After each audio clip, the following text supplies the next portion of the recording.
بسم اللہ الرحمن الرحیم۔ کتاب شرح چہل حدیث از امام خمینی رحمۃ اللہ علیہ، 12ویں حدیث۔ ترجمہ۔ امام جعفر صادق علیہ السلام نے فرمایا کہ حضرت علی فرمایا کرتے تھے، اپنے دل کو تفکر کے ذریعے آگاہ کرو، اپنے پہلو کو رات بستر سے دور کرو اور خدا سے ڈرو۔ شرح۔ کانا یقول کا مفہوم قالا اور یقول کے علاوہ ہے۔ کانا یقول سے استمرار و دوام سمجھ میں آتا ہے۔ معلوم ہوتا ہے حضرت علی علیہ السلام تک مکرر یہ فرمایا کرتے تھے۔ تنبیہ کا مطلب غفلت سے آگاہ کرنا اور خواب سے بیدار کرنا ہے۔ اس حدیث میں دونوں معنی مناسب ہیں، اس لیے کہ دل تفکر سے پہلے غفلت سے بھرے اور خواب میں ہوتے ہیں، لیکن تفکر کے ذریعے غفلت سے ہوشیار اور خواب سے بیدار ہو جاتے ہیں، اور ملک بدن کے خواب و بیداری اور غفلت و ہوشیاری اور ملکوت نفس کے حالات مختلف ہوتے ہیں۔ بسا اوقات چشم ظاہر بیدار اور ملک ظاہر کا پہلو ہوشیار ہوتا ہے، لیکن چشم بصیرت اور باطن خواب گراں میں اور ملکوت نفس کا پہلو غفلت و بے ہوشی میں ہوتا ہے۔ تفکر کے معنی فکر کو کام میں لانا ہے، یعنی امور معلومہ کو اس طرح ترتیب دیا جائے کہ امر مجہول معلوم ہو جائے۔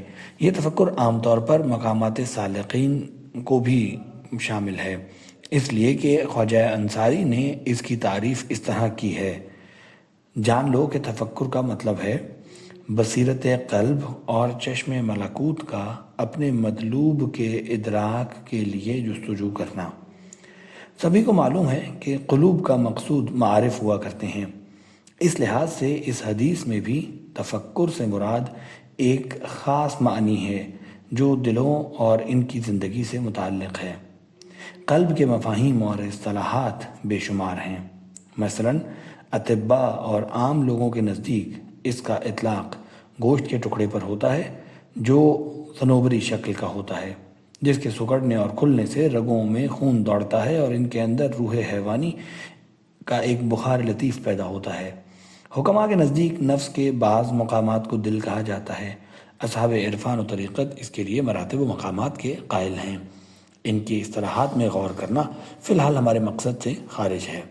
قرآن و حدیث میں مختلف مقامات پر ان متداول معانی میں استعمال ہوا ہے جو عوام و خواص کے درمیان رائج ہیں، چنانچہ اعوذ باللہ من الشیطان الرجیم اذ زاغت الابصار وبلغت القلوب الحناجر میں اطباء والے معنی میں استعمال ہوا ہے، اور لہم قلوب لا یفقہون بہا ولہم اعین لا یبصرون بہا میں حکماء کے یہاں جو معنی مشہور ہیں اس میں استعمال ہوا ہے۔ یا پھر اسی طرح ان فی ذالک لذکری لمن کان لہ قلب او القی سمع وہو شہید میں اصطلاح عرفا کے لحاظ سے استعمال ہوا ہے، اور اس حدیث شریف میں تفکر کی مناسبت سے وہ معنی مقصود ہے جو حکماء کے درمیان متداول ہیں، لیکن قلب عرفا کی اصطلاح کے اعتبار سے تفکر کے معنی میں مناسبت نہیں رکھتا، خصوصاً بعض مراتب کے اعتبار سے تو بالکل ہی نامناسب ہے، جیسا کہ اہل اصطلاح جانتے ہیں۔ قول معصوم جاف عن اللیل جنبک، جفا کا معنی یعنی دور کرنے کے ہوا کرتے ہیں، اور وجافاہ عنہ فتجافا جنبہ عن الفراش کے معنی اچٹ جانے کے ہیں، جیسا کہ صحاح میں ہے کہ مجافہ کے معنی رات کی طرف نسبت دینے کے ہیں، اور اس حدیث میں مجاز در اسناد ہے، یا پھر رات کو دعا یعنی بستر قرار دیا گیا ہے، یا پھر حقیقت در کلمہ اور اسناد ہے۔ فرق صرف ارادہ جدی اور استعمالی میں ہے، جیسا کہ خود مطلق مجازات میں علماء نے احتمال دیا ہے۔ شیخ فقیہ اور اصولی و ادیب آقا شیخ محمد رضا اصفہانی نے جلیت الحال میں اس بارے میں کافی تفصیل سے بیان فرمایا ہے۔ خلاصہ کلام یہ ہے کہ رات کو عبادت کے لیے بستر سے اٹھنے کا کنایا ہے۔ اس کے بعد انشاءاللہ تقوی اور اس کے مراتب کا بیان ہوگا۔ ہم انشاءاللہ چند فصلوں کے ضمن میں اس حدیث شریف کی مناسبات کا ذکر کریں گے۔ پہلی فصل، فضیلت تفکر کا بیان۔ یہ جان لو کہ تفکر کی بہت فضیلت ہے۔ تفکر ابواب معارف کی کنجی ہے اور کمالات و علوم کے خزانوں کی کلید ہے۔ سلوک انسانیت کی یقینی اور لازمی تمہید ہے۔ قرآن مجید اور احادیث شریف میں اس کی بھرپور تمجید و تعریف کی گئی ہے۔ غور و فکر نہ کرنے والوں کو جھٹلایا گیا ہے اور ان پر طعنہ زنی کی گئی ہے۔ کافی شریف میں اسناد کے ساتھ حضرت امام جعفر صادق علیہ السلام کا قول منقول ہے کہ آپ نے فرمایا، افضل العبادت ادمان التفکر فی اللہ وفی قدرتہ۔ اس کے بعد اس حدیث کا ذکر کیا جائے گا۔ ایک دوسری حدیث میں 1 ساعت کے تفکر کو 1 شب کی عبادت سے بہتر کہا گیا ہے۔ حدیث نبوی میں ہے کہ 1 ساعت کا تفکر 1 سال کی عبادت سے بہتر ہے، اور ایک دوسری حدیث میں ہے کہ 1 گھنٹے کا تفکر 60 سالوں کی عبادت سے بہتر ہے۔ ایک اور میں 70 سال کی عبادت سے بہتر کہا گیا ہے، اور بعض علماء فقہ و حدیث نے 1000 سال کی حدیث بھی نقل کی ہے۔ بہر صورت تفکر کے مراتب و درجات ہیں، ہر مرتبے کے لیے نتیجہ یا نتائج ہیں۔ ہم ان میں سے بعض کا ذکر کریں گے۔ اول، خدا کے اسماء و صفات اور کمالات کے بارے میں غور و فکر کرنا، اور اس کے نتیجے میں حق تعالیٰ کے وجود اور اس کی تجلیات کا علم ہے، جس سے اعیان و مظاہر کا علم حاصل ہوتا ہے، جو فکر کا سبب ہے۔ افضل اور علوم کا سب سے اعلیٰ مرتبہ اور برہان کا سب سے مضبوط درجہ ہے، کیونکہ ذات علت اور سبب مطلق میں غور کرنے سے خدا کا علم اور مسببات و معلومات کا علم حاصل ہوتا ہے، اور یہ قلوب صدیقین کا نقشہ تجلیات ہے۔ اس لیے اس کو برہان صدیقین کہا جاتا ہے، کیونکہ صدیقین مشاہدہ ذات سے اسماء و صفات کا مشاہدہ کرتے ہیں، اور اسماء کے آئینے میں اعیان و مظاہر کا مشاہدہ کرتے ہیں۔ اور برہان کی اس قسم کو برہان صدیقین کہنے کی وجہ یہ ہے کہ اگر کوئی صدیق اپنے مشاہدات کو بصورت برہان لانا چاہے اور اپنے ذوق و شہود میں جو پایا ہے اس کو الفاظ کے قالب میں ڈھالنا چاہے تو اسی طرح ہوگا۔ یہ مطلب ہرگز نہیں ہے کہ جو بھی اس برہان سے ذات اور اس کی تجلیات کا علم حاصل کر لے وہ صدیقین میں سے ہے، یا یہ کہ صدیقین کے معارف براہین کی قسم کے ہیں۔ ہاں، اگر براہین کو فرض بھی کیا جائے تو مخصوص قسم کے براہین ہیں۔ افسوس، ان کے علوم از قسم تفکر نہیں ہیں، اور نہ ہی ان کے مشاہدات کو برہان و مقدمات برہان سے کوئی مشابہت ہے۔ جب تک قلب برہان کے حجاب میں رہتا ہے، اس کا قدم قدم تفکر ہوتا ہے۔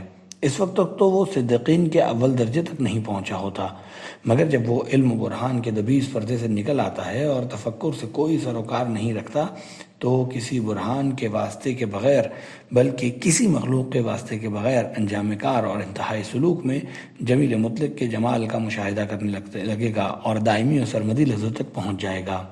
دنیا و مافیہ سے قطع تعلق کر لے گا، اور قوائے کبریائی کے نیچے فنائے کلی کے ساتھ باقی رہ جائے گا۔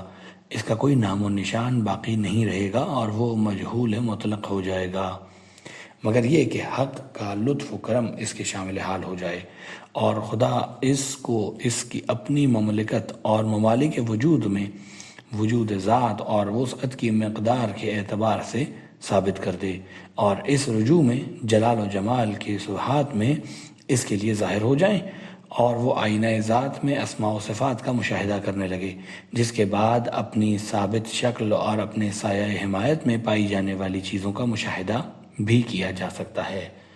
نیز مظاہر کی کیفیت سلوک اور ظاہر کی طرف رجوع اس کے دل پر کشف ہونے لگے، تب وہ لباس نبوت سے نوازا جاتا ہے، اور اسی جگہ انبیاء اور رسل کے درجات کا تفاوت ظاہر ہو جاتا ہے۔ دائرہ رسالت کی وسعت و تنگی اور پیغمبری پر مبعوث کرنے والی ذات یعنی خدا کی حقیقت، اور جن کی طرف پیغمبر مبعوث ہوتے ہیں یعنی مخلوق، ان کی حقیقت ان کے لیے اس مقام پر منکشف ہو جاتی ہے۔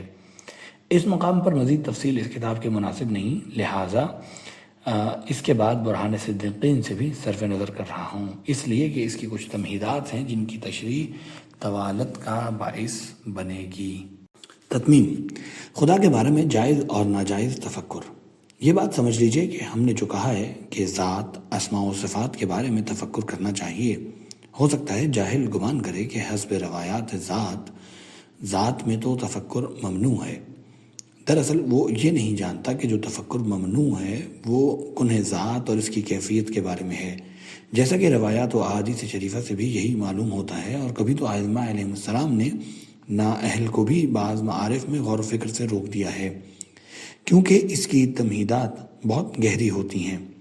چنانچہ حکماء بھی ان دونوں مقامات کے بارے میں اسی رائے کے حق میں ہیں۔ انہیں ذات کے بارے میں استحالہ ان کی کتابوں میں دلائل و براہین سے ثابت ہے، اور اس میں غور و فکر کی ممانعت سب ہی کے نزدیک مسلم ہے۔ لیکن ان علوم کی طرف رغبت کی شرائط اور نااہل کو ان کی تعلیم سے ممانعت بھی ان کتابوں میں مذکور ہے، اور اس کی وصیت ان کتابوں کے اوائل یا اواخر میں تحریر ہے۔ جیسا کہ اسلام کے دو عظیم فلسفی اور دو امامان فن جناب شیخ ابو علی سینا اور صدر المتعلحین نے اشارات کے آخر اور اسفار کے شروع میں اس سلسلے میں جو وصیت بلیغ فرمائی ہے ان کی طرف رجوع کریں، لیکن اثبات و وجود باری یا اثبات توحید و تقدیس و تنزیہ کے بارے میں کے لیے ذات الہی میں غور و فکر کرنا، یہ تو بعثت انبیاء کا مقصد اور عرفاء کی امیدوں کا مرکز ہے۔ قرآن مجید اور احادیث بھری پڑی ہیں کہ ذات و کمالات و اسماء و صفات ذات مقدس سے خدا کا علم حاصل کیا جائے، اور ملحدین اسماء کی تو خدا بھی مذمت کرتا ہے۔ حکماء کی کتابیں ہوں یا متکلمین کی کسی نے بھی اثبات ذات و اسماء و صفات کے بارے میں غور و فکر کرنے کے لیے اس قدر تاکید نہیں کی جتنی قرآن مجید اور حدیثوں کی معتبر کتابوں مثلا اصول کافی اور توحید شیخ صدوق وغیرہ نے کی ہے۔ انبیاء کی منقولات اور حکماء کی کتابوں میں صرف اصطلاحات اور اجمال و تفصیل کا فرق ہے، جیسا کہ فقہ اور ان احادیث کے اندر جو مسائل فقہ کو بیان کرتے ہیں صرف اصطلاحات و اجمال و تفصیل کا فرق ہے، اصل معانی میں کوئی فرق نہیں ہے۔ لیکن مصیبت یہ ہے کہ گزشتہ چند صدیوں کے دوران اہل علم کے لباس میں کچھ جاہل پیدا ہو گئے ہیں جو نہ کچھ دیکھتے ہیں نہ پرکھتے، اور کتاب و سنت سے جاہل ہیں، صرف اپنے بازار کو چمکانے کے لیے اپنی جہالت کی بنا پر مبدا و معاد کے علم کو باطل قرار دیتے ہیں۔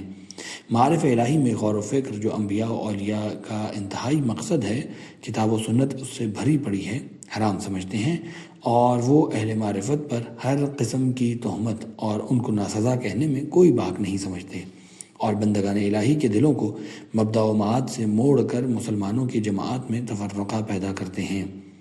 اور اگر ان لوگوں سے پوچھا جائے کہ یہ سب لوگوں کو کافر قرار دینے اور فاسق قرار دینے سے کیا فائدہ، تو وہ لوگ لا تتفکروا فی ذات اللہ، یعنی خدا کی ذات میں غور و فکر مت کرو والی حدیث کا سہارا لیتے ہیں۔